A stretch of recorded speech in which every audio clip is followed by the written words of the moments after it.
Alright, so now that we have that Titanite demon out of the way, we can head straight through into the Darkroot Garden. This is a pretty tricky place at first, but it's actually a lot easier than anywhere else that we've been lately. The first thing you notice are these walking tree monsters over here. Pretty easy to deal with, especially if you use Pyromancers. But like even sorcerers will work well against these guys because as long as you keep them at a good distance, they won't be able to do much damage to you. They do have a vine whip kind of attack that does reach pretty well, and it hurts quite a bit. The real thing that you want to look out for is their grabbing attack, which they can only land on you if you're right in front of them. Either way, though, even for me, like I can only just take I can just do 2 hits on them, and they'll be done. So over here, you see that there's gonna be one hidden on my right or over here. So I just have to walk a little bit to bait out the one that's ahead of us. Then after taking out this guy, I can start focusing on the guy that pops out on my right.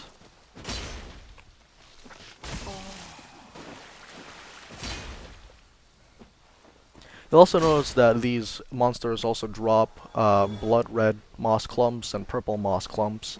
The purple moss clumps, what they do is that they cure poison, and they also get rid of poison buildup, while the red moss clumps cure bleeding and cure bleeding moss clump bleeding buildup. Yeah, it's really difficult to say. So you'll find over here at this spot there is actually a hidden bonfire. So that'll save you a few steps on your way to the boss of this area. So yeah, if you go here, just have to refill on your Estus flasks and then continue on ahead. That door over there is actually leads to a really good soul farming spot. I'm pretty sure there's a million videos of that on YouTube already, but I think later I might just show that just so I can have that. So over here, as soon as you pick up this item, a bunch of people are going to pop up, fall back, and then take them all out one at a time. Or if you're feeling a little bit adventurous, you can try taking out 2 at a time.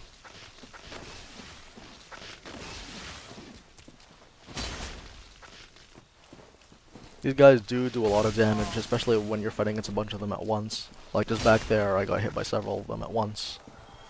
And there goes a lot of my health.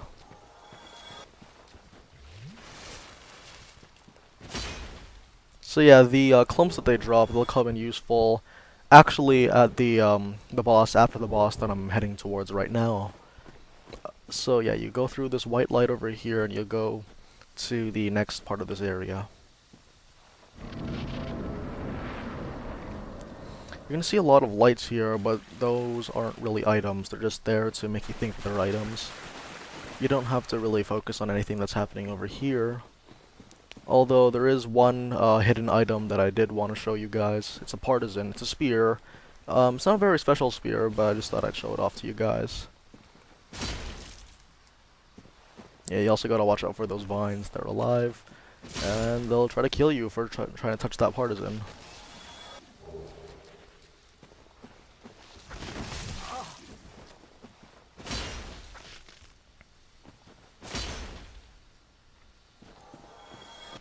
The area over here is mostly clear, but there are some huge armored creatures that are spread out. They're really slow, but really dangerous as well. But so you'll really have no problem avoiding them, just as long as you don't try attacking them. Like this armored guy over here. You don't have to worry about them, you just have to run away from them and don't waste your time attacking them because they can even slow you down, and that'll make running away much harder. Now, the boss that you're going to be fighting in this area is actually quite tricky if you're a melee user. If you're a sorcerer, then you'd have no problem because you can just fire off spells at the boss that's flying. Of course, the aiming is a little bit different than you'd expect, so you kind of have to angle your spells. But if you're only a melee user and you have firebombs, you can just use those instead. The key to doing this as a melee user is to do this as fast as possible because the multiple swords that it shoots out actually does a lot of damage even if you're blocking, and it's really difficult to dodge as well. You might end up using all of your Estus flasks in this battle, but don't worry about it too much, just focus on taking out the boss and learning when its movements will indicate it being wide open, like if it perches or if it's just flying and not attacking.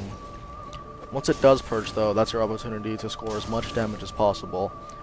Usually, if you're doing this as fast as possible and throwing as many firebombs as possible, you're gonna only see it perch maybe like twice before it's dead. But while we do want you to finish this as fast as possible as a melee user, you also want to be a little bit patient. The main reason why I'm saying this is because you don't want to end up making mistakes that'll cause you to die, and then you'll have to, and then suddenly you'll find yourself short on firebombs. The other two attacks that it uses, the beam and the multiple, I guess, soul arrows that it uses, they're really easy to dodge. All you have to do is just walk away from them and be as far away from them as possible, and then maybe dodge them at the last minute if you have to. It's no big deal.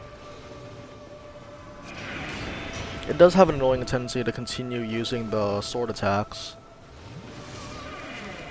but again, just be patient, block them if you can, and avoid them if you can. That's usually the best option, but it's not something that you're guaranteed to do. Fortunately, I got a little bit careless and I started wasting firebombs because I couldn't find the right range to throw the firebombs. It's a mistake that I made, but, you know. Now, it's about to charge up. I got careless and I got blown up. Just be really careful. Don't take the chance. Don't stay there. Like, you need all the health that you can get, especially where that sword attack is concerned.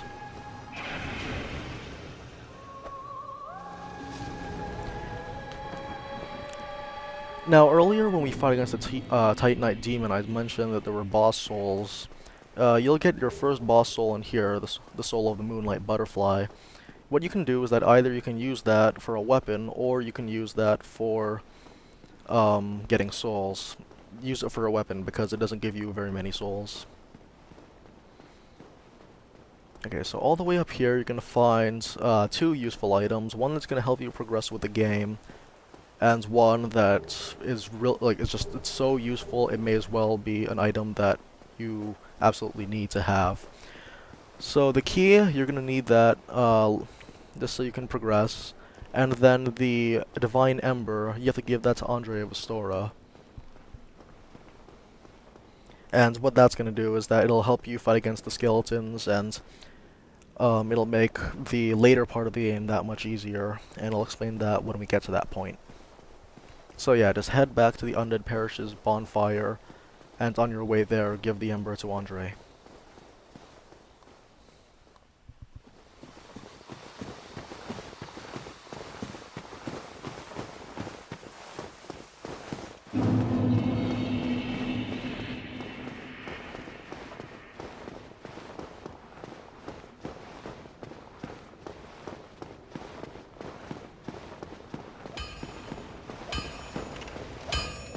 My, that's a rare ember you have there. I've seen one of those before. It's the ember of a divine blacksmith. Might you consider leaving that with me? I can produce divine weapons with a flame such as that. Well, thanks for that. You've made a fine decision. You soon shall see.